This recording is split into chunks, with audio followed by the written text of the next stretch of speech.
नमस्ते। चलिए आज बात करते हैं हिंदी व्याकरण के एक बहुत ही दिलचस्प हिस्से की, सर्वनाम की। ये असल में वो जादुई शब्द हैं जो हमारी भाषा को और भी आसान और फ्लो में ले आते हैं। आप इन्हें भाषा के शॉर्टकट भी समझ सकते हैं। अब जरा इन शब्दों पर नजर डालिए। मैं, कौन, जो, कुछ। पहली नजर में ये काफी अलग अलग लगते हैं, है ना? पर इनमें एक बहुत ही मजबूत ग्रामर वाली समानता है। सोचिए जरा, आखिर वो क्या है?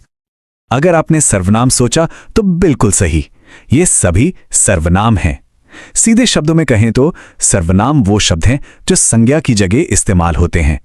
इनका सबसे बड़ा काम है वाक्यों में बार बार एक ही नाम को दोहराने से बचाना, जिससे हमारी बात ज्यादा साफ और असरदार लगती है। चलिए इसमें और गहराई से उतरते हैं। तो आज का हमारा सफर कैसा रहेगा? सबसे पहले हम पुरुषवाचक सर्वनाम जैसे मैं, तुम, वह को देखेंगे। फिर हम प्रश्न और संकेत वाले सर्वनामों की बात करेंगे। उसके बाद संबंध और निजता बताने वालों को समझेंगे और आखिर में अनिश्चित और निश्चित सर्वनाम के बीच का फर्क जानेंगे। तो चलिए सबसे पहले और सबसे आम प्रकार से शुरू करते हैं पुरुषवाचक सर्वनाम। ये वो सर्वनाम है जिनसे पता चलता है कि बात कौन कर रहा है, बात किससे हो रही है और किसके बारे में हो रही है। अच्छा, एक छोटा सा सवाल इसे और अच्छे से समझने के लिए। ये जो शब्द है मैं, ये किस तरह का सर्वनाम है? सोचिए जरा। हाँ, तो इसका जवाब है पुरुषवाचक सर्वनाम। क्यों? क्योंकि मैं, हम, तुम, आप, वह, ये सारे शब्द किसी न किसी व्यक्ति की जगह पर ही तो इस्तेमाल होते हैं।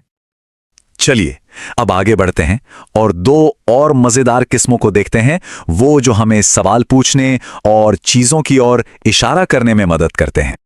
यहां एक बहुत ही सीधा साधा पैटर्न है। देखिए, कौन, किसने, क्या, किसका, ये सब क्या कर रहे हैं? सवाल पूछ रहे हैं। तो अगर कोई शब्द सवाल पूछने के काम आए तो वो हो गया प्रश्नवाचक सर्वनाम। सिंपल है ना? और ये हैं संकेतवाचक सर्वनाम। ये शब्द ना वाक्य में उंगली से इशारा करने जैसा काम करते हैं। यह, वह, यहां, उनसे, इन शब्दों से हम किसी खास व्यक्ति, जगह या चीज की तरफ संकेत करते हैं। अच्छा, अब आते हैं सर्वनाम के दो ऐसे प्रकारों पर जो थोड़े और गहरे हैं। एक वो जो विचारों को जोड़ता है और दूसरा जो खुद कर्ता के बारे में ही बताता है। संबंधवाचक सर्वनाम को समझने का सबसे अच्छा तरीका है उन्हें एक पुल की तरह देखना। ये वाक्य में दो हिस्सों को जोड़ते हैं। जैसे यह वही लड़का है जो कल आया था। देखिए, यहां जो शब्द कैसे दोनों बातों को जोड़ रहा है, एकदम साफ हो जाता है। चलिए एक और सवाल ट्राई करते हैं। ये शब्द स्वयं, ये किस कैटेगरी में आएगा? ये वाला थोड़ा सोचने वाला है। सही जवाब है निजवाचक सर्वनाम। देखिए, स्वयं, अपने, आप ही, ये शब्द हमेशा घूम फिरकर वापस काम करने वाले यानी सब्जेक्ट पर ही आ जाते हैं। जैसे मैं ये काम स्वयं करूंगा, बात मेरे ही बारे में हो रही है। और अब हम आ गए हैं अपने आखिरी पड़ाव पर।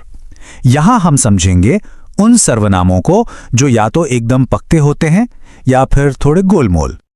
एक तरफ है निश्चयवाचक सर्वनाम जो किसी पक्की, निश्चित चीज या व्यक्ति के बारे में बताते हैं। जैसे यह, सब, यही, इनमें कोई कंफ्यूजन नहीं होता। और दूसरी तरफ है अनिश्चयवाचक सर्वनाम। इनका इस्तेमाल तब होता है जब हमें ठीक ठीक पता नहीं होता कि बात किसकी हो रही है। जैसे बाहर कोई है या मुझे कुछ चाहिए। तो चलिए फटाफट से क्विक रिकैप कर लेते हैं इस टेबल के साथ। पुरुषवाचक मैं, प्रश्नवाचक कौन, संकेतवाचक ये, संबंधवाचक जो, निजवाचक स्वयं, निश्चयवाचक सब और अनिश्चयवाचक कोई। है ना बढ़िया? एक ही जगह पर सब कुछ साफ साफ दिख रहा है। और जाते जाते एक आखिरी चुनौती। जरा इस वाक्य में देखिए कितने सर्वनाम छिपे हैं। वाक्य है, उसने मुझसे कहा कि कोई भी ये काम स्वयं कर सकता है। अब ये अपने नए ज्ञान को परखने का एक मजेदार तरीका है। सोचिएगा इस पे।